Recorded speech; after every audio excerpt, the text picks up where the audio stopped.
नमस्कार मित्रांनो.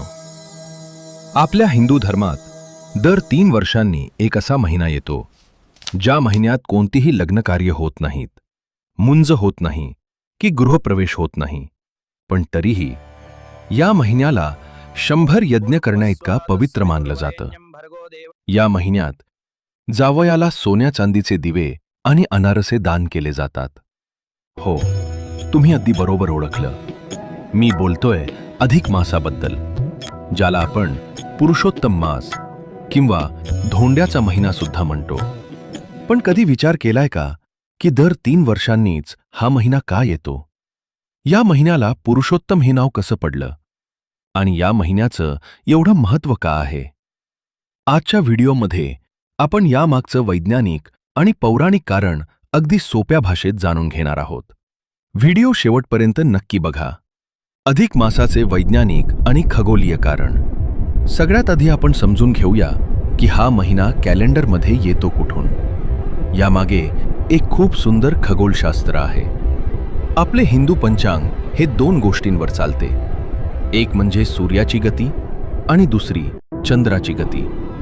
पृथ्वीला सूर्याभोवती एक फेरी पूर्ण करायला 365 दिवस आणि 6 तास लागतात.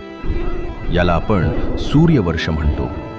दुसरीकडे चंद्राच्या कलांवर आधारित जे वर्ष असते ते फक्त 354 दिवसांचे असते. आता गणित बघा. सूर्यवर्ष आणि चंद्रवर्ष यांच्यामध्ये दरवर्षी 11 दिवसांचा फरक पडतो. जर हा फरक असाच वाढत गेला तर 3 वर्षात हा फरक तब्बल 33 दिवसांचा होतो. जर आपण हा फरक भरून काढला नाही तर आपले ऋतू आणि सण यांची सांगड पूर्णपणे बिघडून जाईल. आपली दिवाळी उन्हाळ्यात येईल आणि गणपती हिवाळ्यात येतील. हाच 11 ते 11 दिवसांचा फरक भरून काढण्यासाठी आपले थोर ऋषीमुनी आणि खगोलशास्त्रज्ञांनी दर 32 महिने आणि 16 दिवसांनी पंचांगात एक अतिरिक्त महिना जोडला. यालाच आपण अधिक मास म्हणतो. आहे की नाही थक्क करणारे विज्ञान? या महिन्याला एक पौराणिक कथा आहे. म्हणजे या महिन्याला पुरुषोत्तम नाव कसे पडले? पुराणात एक अतिशय रंजक कथा आहे. जेव्हा या अधिक मासाची निर्मिती झाली तेव्हा तो इतर महिन्यांसारखा सामान्य नव्हता.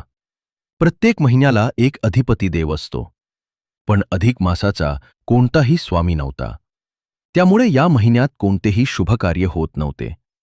लोक याला मळमास म्हणजेच अशुद्ध महिना म्हणून हिणवू लागले.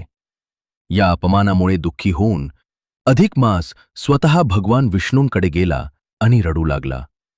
विष्णूंना त्याची दया आली. त्यांनी अधिक मासाला सोबत घेतले आणि ते गोलोकात श्रीकृष्णांकडे गेले. श्रीकृष्णाने अधिक मासाची व्यथा ऐकून त्याला एक अद्भुत वरदान दिले. श्रीकृष्ण म्हणाले, आजपासून कोणीही तुला मळमास म्हणून हिणवणार नाही. या जगाने मला पुरुषोत्तम हे नाव दिले आहे.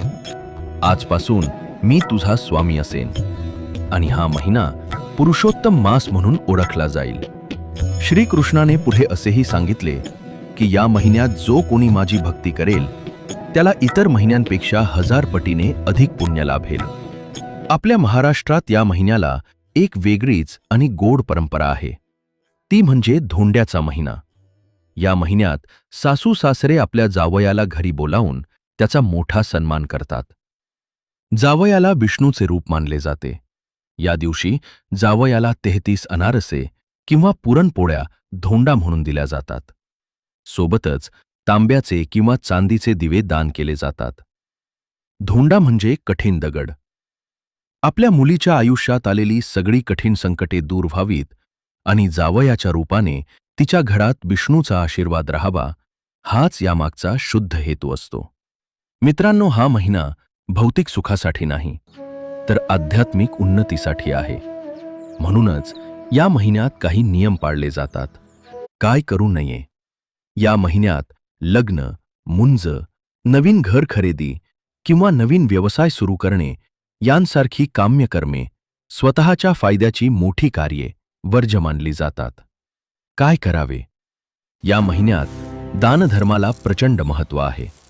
दीपदान, दिवेदान करणे, अन्नदान आणि वस्त्रदान करावे. तसेच भगवान विष्णूंचे नामस्मरण, भगवद्गीता वाचन करणे अत्यंत फलदायी मानले जाते. तर मित्रांनो, असा आहे हा विज्ञानाची जोड असलेला आणि देवाच्या आशीर्वादाने न्हाऊन निघालेला अधिक मास.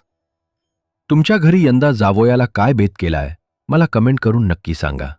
माहिती आवडली असेल तर या व्हिडिओला एक लाईक नक्की करा आणि आपल्या नातेवाईकांसोबत, मित्रपरिवारासोबत हा व्हिडिओ शेअर करायला विसरू नका. चॅनेलवर नवीन असाल तर सबस्क्राईब नक्की करा. पुन्हा भेटू अशाच एका रंजक विषयासह.